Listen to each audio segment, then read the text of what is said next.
In a lovely house in the forest, geologist Ish lives a peaceful life. One morning, he decides to visit the quarry to look for pyrite and ignores a call from his mother on his way out. Moments later, while he's working, a snake suddenly bites his hand before crawling away. Panicking, he takes out his phone only to accidentally drop it down the hill. Next, he uses a knife to gain easier access and sucks the venom out. He rushes back to his house and drinks some water before collapsing on the bed, but then he becomes delirious. A few hours later, Ish hasn't moved and his hand is terribly swollen. He can hear someone knocking on his door and a helicopter outside, but he can't move or talk. In the evening, he crawls out of bed to get more water, but his movements are so clumsy that he spills it, so he has to suck it from the floor. Ish keeps calling for his mom while on his phone a text arrives from her saying "we love you."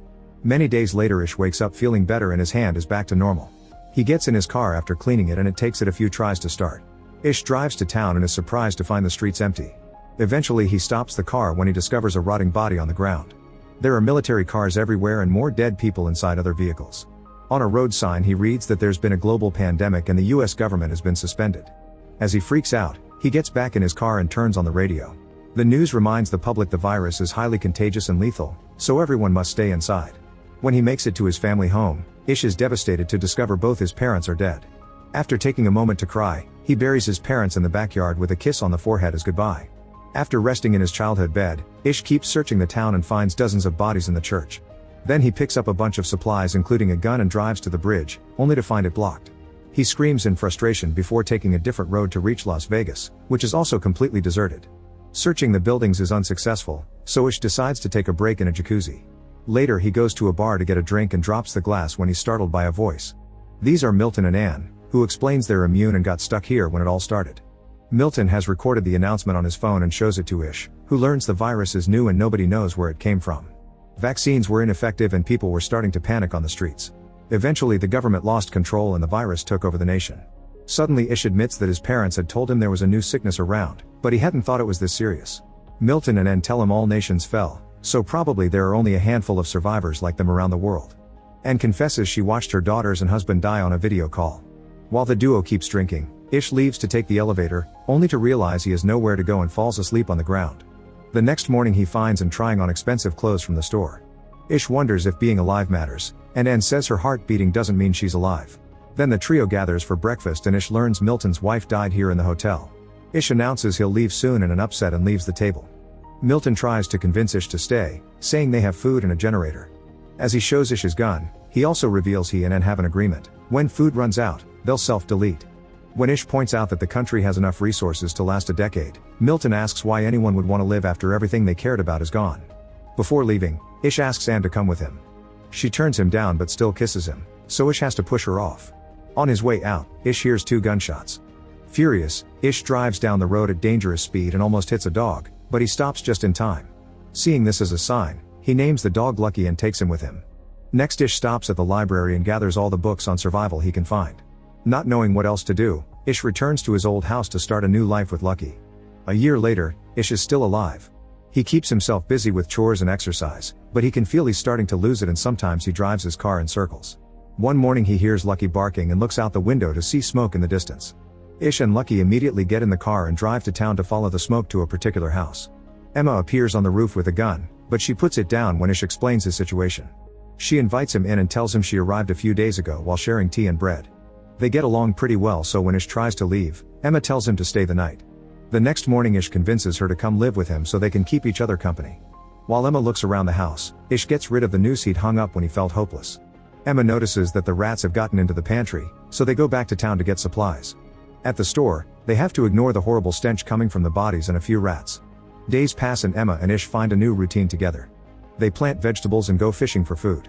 In town, animals appear on the streets because there are no people to stop them. Emma gives Ish a haircut and he starts building a chicken coop, hoping they can start a farm. Eventually their relationship turns intimate.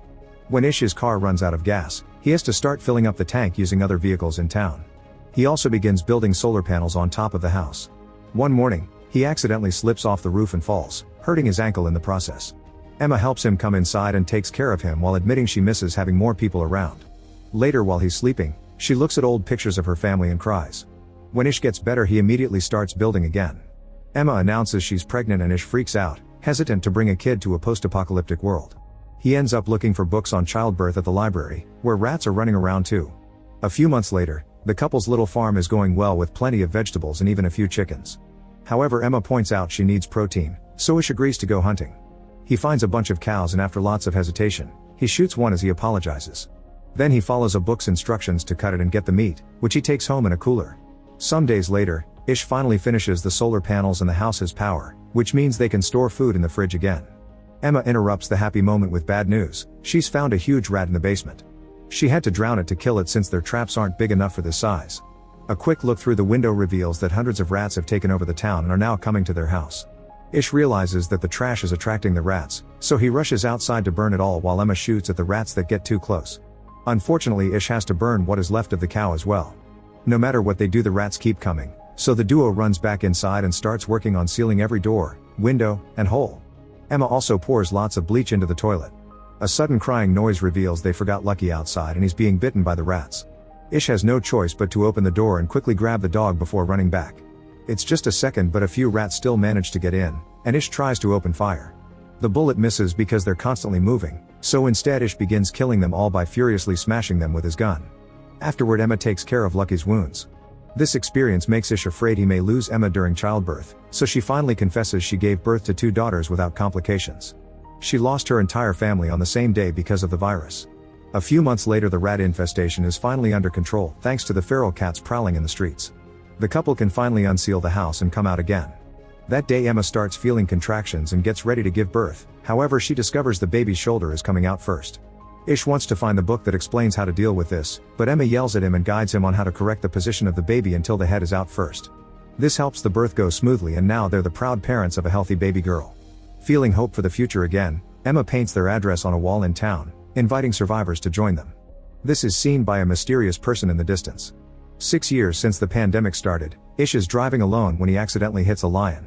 He grabs his gun and gets ready to mercy kill it, but at that moment he notices someone watching him from the woods. He runs after this person and tries to grab her, so the girl tries to defend herself. Ish steps back and swears he means no harm, explaining he has food and that lives with other survivors. The girl just screams again and runs away. When Ish returns to his truck, he discovers the lion is gone and the girl has been following him. She accepts the apple he offers her and jumps on the back of the truck. Ish takes the girl to his house and it's revealed he and Emma have 2 kids now, Heather and Alex. They've also been joined by 2 more survivors, Jorge and Maureen, not to mention Emma is pregnant again. Everyone is friendly toward the new girl, but she still doesn't speak or leave the truck, so Ish concludes she must have PTSD. That night, the girl sleeps in the truck. The next morning, Maureen brings breakfast for the girl, who is startled and causes her to drop the dish. As the girl grabs her wrist, Maureen notices they have the same scars and shows her the ones on her chest. She also offers her hair for her to touch, gaining her trust. Afterward, Maureen shares how she and Jorge arrived here thanks to the sign and convinces the girl to get a bath. Meanwhile, Ish and Jorge go to the woods and discover 2 very rudimentary cabins with graves in the back. Moments later, Maureen goes through the girl's belongings. There are many creepy drawings in a diary and a letter that indicates the girl's name is Evie. Maureen uses the name and the girl responds well to it. She even accepts clean clothes and a room to sleep in. In the evening, Maureen shares the letter with the others. It was written by Evie's mother, who begged the reader to take care of her daughter. When the pandemic started, Evie's father took out his frustrations on her and the mother was sick, so she couldn't protect her. The group agrees to welcome Maureen to their little family. Soon Emma gives birth to a lovely baby boy named Joey. A year later, the group is having a nice day when suddenly the intruder alert goes off. After leaving the kids inside with Maureen, Ish, Emma, and Jorge grab their guns and go investigate. They find an armed woman named Molly, and after a little back and forth, everyone agrees to put down their weapons. Molly introduces them to her friends Jean, Ezra, and Raif, and they all agree to go to the house. After more introductions, Maureen realizes Jean is a famous musician. The group comes from Oregon and claims they left because of a flu outbreak. Emma tells them they can stay in the neighboring house, but Ish is still suspicious. The next day, everyone gathers to go out for supplies. All the kids must stay back and Ish is very strict when he explains the rules. Molly asks about medicine, but Ish tells her it's all gone, so they should stick to food. When they make it to town, there's a buffalo in the street and Ish tells the others to just ignore it. The group splits to look for food, but Molly ignores the rules and goes to the hospital, where she finds many disgusting bodies. Jean grabs lots of alcohol and Ezra finds a guitar for her. When the group reunites to leave, they notice Molly is gone. At the hospital, Molly comes across a feral dog and uses a fire extinguisher to scare it away. Then she uses that same extinguisher to break a lock, which gives her access to a backup stash of medicine. When she finally goes back, Ish scolds her for breaking the rules, but he has to shut up when she shows him how much medicine she's found. That night, Jean uses her new guitar to sing for everyone over a bonfire and Ezra tells a few bad jokes. After everyone goes to bed, Jorge shares his favorite memory with Maureen and they do the dirty for the first time. Meanwhile, Jean gets drunk in the kitchen. The next morning, Molly checks on Jean, who admits she drank a lot because she's trying to terminate her pregnancy. It's obvious she's having a breakdown, but Molly still promises not to tell Ezra. Time passes and the group continues to live peacefully. Jean's baby is born healthy, and soon Maureen has her own child as well. 14 years after the start of the pandemic, everyone is still living together as a big family and they celebrate Heather's birthday. Ish takes Joey to the library often, hoping to pass on his love for books. One afternoon, Ish and Joey notice that the wind is blowing pretty hard and it begins to rain, so they hurry to return home. They make sure everyone is safe inside, only to discover Lucky is missing. Ish goes looking for him and is devastated to discover Lucky has been killed by a fallen tree. Emma soon joins him and they cry together while clinging to the body. The next day, Lucky is buried in the garden. Later, Ish is watching the kids play when suddenly a mountain lion appears in the bushes. Ish tells the kids to run and jumps in to protect them, so the lion attacks him instead and begins mauling him. After so many years of silence, Evie begins yelling for help. Soon the other adults manage to rescue Ish and rush him to the hospital. Molly is a doctor, so he guides the group to help her with the injuries. She has to give Ish CPR to stabilize him before she starts working on closing up all his wounds. Meanwhile, Emma goes to the woods and when finally finds the lion, she shoots it multiple times as revenge. When Ish finally wakes up, Molly admits she isn't a full doctor, she's just a student that dropped out of college. However, Ish trusts her knowledge and soon he's able to walk again, so he goes back to his family. By the 17th year of the pandemic, Joey has become an excelling fisher and Ish is very proud of him, which makes Alex jealous. Raif and Heather are old enough to go looking for supplies alone, and while searching houses they're confused by many things from the old world. They get along well and soon they start dating. Eventually both teens are eager to see more of the world and after some discussion, their parents allow them to go. The teens fill a car with supplies and guns so they can be safe out there. Sometime later, Ezra notices that the plants are abnormally dry for this time of year. In the kitchen, Evie can't get water from the kitchen faucet and gets so nervous that she breaks the handle. A quick trip to the reservoir reveals that the water is gone because the area is going through a drought. The pipes are also rusted and broken because they haven't received any maintenance. If it doesn't rain soon, they only have a week left of water, and that's only if they begin to ration. At that moment they see two vehicles passing by, so the group rushes back to the house in case these new people are dangerous. Minutes later, Charlie and Perry show up outside the gate with a canteen full of water as a peace offering. Charlie explains his group found a drill outside of Nevada and since then they've been drilling wells. They're willing to share this knowledge, so Emma finally opens the gate for them and both groups share a meal together.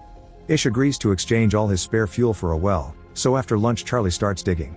The whole process will take around 72 hours. In the afternoon, Ish and Charlie go hunting together and Ish is startled when Charlie suddenly shoots behind him just to kill an animal. Charlie explains he's a very good shooter because he's had lots of practice and not just on deer. Later during dinner, Charlie shows off his scars and stares at Evie, who looks back with a clear discomfort that Ish notices. The next morning, Ish tells Alex not to help Charlie with the drilling because he doesn't trust the man, but Alex thinks his father is being unfair and ignores him. Ish tries to share his concerns with Emma, who thinks he's just being paranoid. Sometime later, Charlie has a tough time breaking through a layer of rock, but after lots of effort the drill goes through and the search for water continues. Ish has to watch how his family gets along with Charlie's group to the point they're all singing together. Upset and confused, Ish goes for a walk in the woods to clear his head, only to end up getting lost. That evening Charlie shares his cigarettes with Jean, but she turns down the liquor. Charlie gets rather pushy and only backs off when Jorge comes out of the house. Meanwhile, Emma is worried about her husband and starts getting ready to go looking for him, but at that moment Ish finally comes back. Emma scolds him for disappearing without a word and Ish admits he's worried about what may happen if they find water. The next day the drill finally goes deep enough and water bursts out of the ground. While everyone celebrates, Ish tells Charlie to take the fuel and leave, but Charlie says he likes this place more than he thought. After the well is properly installed, they throw a party to celebrate, but Ish is still worried. Emma asks Perry where her group will go next and Perry says she doesn't know because Charlie really likes it here. Later that night, Ish hears a woman screaming and looks around to discover Charlie coming out of Evie's cottage while his friend Silas is keeping watch. Charlie ignores Ish's concerns and returns to his RV, where Perry is mad at him too. At the same time, Ish goes to the cottage and finds Evie crying because Charlie took advantage of her. Ish's family gathers to discuss how to deal with Charlie. They don't think they can just send him away because he'll probably come back, so they have no choice but to kill him. An argument ensues since some people think it's self-defense while others think it's murder. They decide to vote and everyone says yes except for Jorge, who changes his vote when Maureen insists. Afterward, Ish goes looking for Charlie and asks him to leave. When Charlie refuses, the family surrounds him and Ish hits Charlie's head with a hammer. Once Charlie falls, Ish continues to furiously smash his head until he's dead. Ezra has to stop Ish as he loses his mind and keeps repeating "we had to." Then Ish tries to wash all the blood off the hammer, commenting on the irony that the blood belongs to the person who gave them water. Emma comforts Ish and tells him he did what he had to. The next morning Charlie's body is thrown into the ocean. The family tells Perry that Charlie is gone, but she and her people are allowed to stay. Perry catches on to the real meaning and is actually relieved because she's another of Charlie's victims. Afterward they inform the rest of the group that Charlie is gone and Silas gets angry, saying Charlie never changes plans. As Ish's group gets their guns ready in case Silas reacts, Corey points out it's a good thing Charlie is gone and the rest of his group backs him up. Silas calls them all cowards and leaves the community. When Alex comes out of the house and asks about Charlie, Ish tells him he's gone because he heard Evie. Alex doesn't take the news very well. At that moment Silas comes back and asks to stay because he has nowhere else to go, pointing out Ish was the first person brave enough to fight Charlie's control. However, Ish doesn't let him in, saying Silas is at fault too for keeping guard for Charlie instead of warning the family. 20 years after the start of the pandemic, it's clear Earth is healing, thanks to the lack of humans. Joey and Corey have been working hard and have managed to build a modified version of Da Vinci's airplane. It needs a few more tweaks, but they hope they can fly it soon. Everyone is excited except for Alex, who is still jealous. In the evening Joey admits he isn't feeling well and Ish makes a root concoction for him. However, in the middle of the night Joey goes into his parents' room covered in sweat and suddenly passes out. Ish runs to look for Molly, only to discover Corey and other members are sick as well. Molly points out this is moving too fast so it can't be a common cold and suspects it may be related to the original virus. Ish begins arguing with her over how to proceed, but they get interrupted when Perry arrives saying she's also sick. Soon the entire household is helping Molly take care of the sick people. Still in denial, Ish takes care of Joey in his room and has a vision of Charlie watching them. As time passes, Ish spends most of his hours sitting next to Joey, which makes Alex angry because he knows his father wouldn't be as worried if he was the sick one. Sometime later Heather comes back, but she's alone because Raif died. She can tell her parents are tired and takes over a shift to watch Joey. No matter how many days pass though, Joey doesn't get any better, and Ish thinks he's being punished by God for killing Charlie.